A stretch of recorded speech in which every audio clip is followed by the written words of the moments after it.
دل صورتحال نہیں ہوا کرتی، ہر شخص اتنا کنسیڈریٹ نہیں ہوتا، لیکن اللہ تعالیٰ نے عورت کو جہاں شوہر کو باہر کی مشقت دی نا، کتنی مشقت ہوتی ہے گرمی میں، دھوپ میں، مثلا ہر شخص کا ایئر کنڈیشن آفس تو نہیں ہے کہ وہ وہاں بیٹھ کے کام کر رہے ہیں، بہت سے مرد سڑکوں پہ سڑکیں بنا رہے ہیں دھوپ میں کھڑے ہو کر، کچھ کھیتوں میں کام کر رہے ہیں، کٹائیاں کر رہے ہیں فصلوں کی، کوئی اور مکان بنا رہے ہیں، دھوپ میں کام کر رہے ہیں.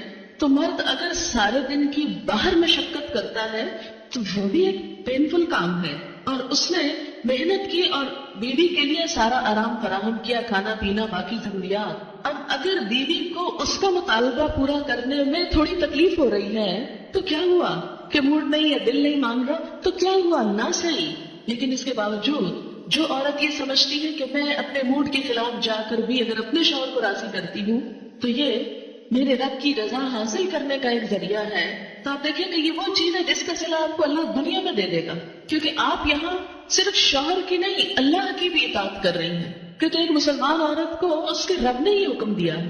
اور اس میں وہ حدیث آپ نے سن رکھی ہوگی، اور عورتوں کو سنانے میں بڑی مشکل پیش آتی ہے مجھے ہمیشہ، اور عورتیں ایک دم اوفینڈ ہونے لگتی ہیں.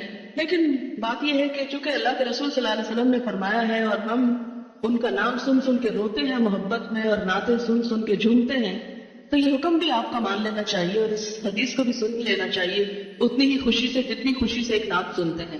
نبی صلی اللہ علیہ وسلم نے فرمایا جب مرد اپنی بیوی کو اپنے بستر پر بلائے اور وہ نہ آئے تو صبح تک فرشتے اس پر لعنت کرتے ہیں. بخاری کی روایت ہے، کتاب النکاح. ٹھیک ہے، اس میں کہ اگر بیوی بیمار ہے یا اسے کوئی ایسی تکلیف ہے یا کوئی جینوئن ریزن ہے تو اس میں اللہ تعالیٰ اتنے بے رحم نہیں ہے کہ وہ دیکھ رہے ہیں کہ ایک عورت بخار میں پڑی ہے اور اس کا شوہر اس میں مطالبہ کر رہا ہے اور عورت نے نہیں مانا تو اس پہ لعنت بھجوانی شروع کر دی جائے. نہیں، یہاں ایک نارمل حالات کی بات ہے، ایک عام حالات میں ایک عورت اگر اطاعت نہیں کرتی یا بات نہیں مانتی.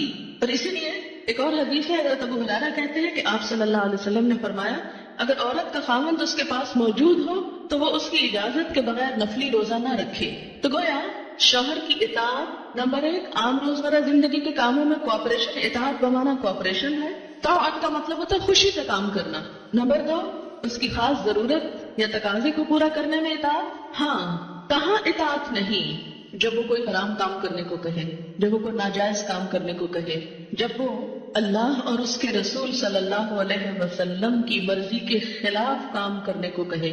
لا طاعت لمخلوق فی معصیت الخالق. مخلوق کی اطاعت جائز نہیں خالق کی نافرمانی میں. اگر اللہ تعالیٰ کسی کام پہ ناراض ہے وہ اطاعت جائز ہے. بہت سی خواتین کو دیکھا ہے جہاں اللہ کی نافرمانی ہو رہی ہے وہاں تو شوہر کی بات بھاگ بھاگ کے مانی جا رہی ہے، اس لیے کہ وہ اپنے نفس کے مطابق ہے نا، آپ سب جانتے ہیں کہاں کہاں. لیکن جہاں شوہر کی اطاعت اللہ کی رضا کے مطابق ہے لیکن ہماری رضا کے خلاف ہے تو پھر ہم وہاں نہیں بات مانتے. تو بسا اوقات ہم بظاہر اللہ کی رضا کا لیبل تو لگاتے ہیں، ہوتی اندر سے اپنے نفس کی اطاعت ہے، اور بعض اوقات شوہر کی اطاعت کا لیبل لگاتے ہیں لیکن وہاں بھی اصل میں نفس کی اطاعت ہوتی ہے کہ ہمارا اپنا دل وہی چاہ رہا ہوتا ہے جو شوہر چاہتا ہے اس وقت. بعض اوقات کئی غلط کام شوہر چاہتے ہیں کہ بیوی کرے، ہم خود بھی وہ چاہ رہے ہوتے ہیں ساتھ، اس لیے آڑ لے لیتے ہیں جس شوہر نہیں مانتے، مسلسل ڈھکنا.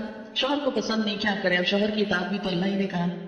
یہاں شوہر کی ہم 100% اطاعت کو تیار ہو جاتے ہیں کیونکہ اندر سے اپنا دل جو ساتھ ہے. لیکن جب رات کو شوہر بلائے وہاں اپنا دل نہیں، لہذا چاہے اللہ تعالیٰ کتنا ہی فرمائے سب اطاعت بھول جاتے ہیں.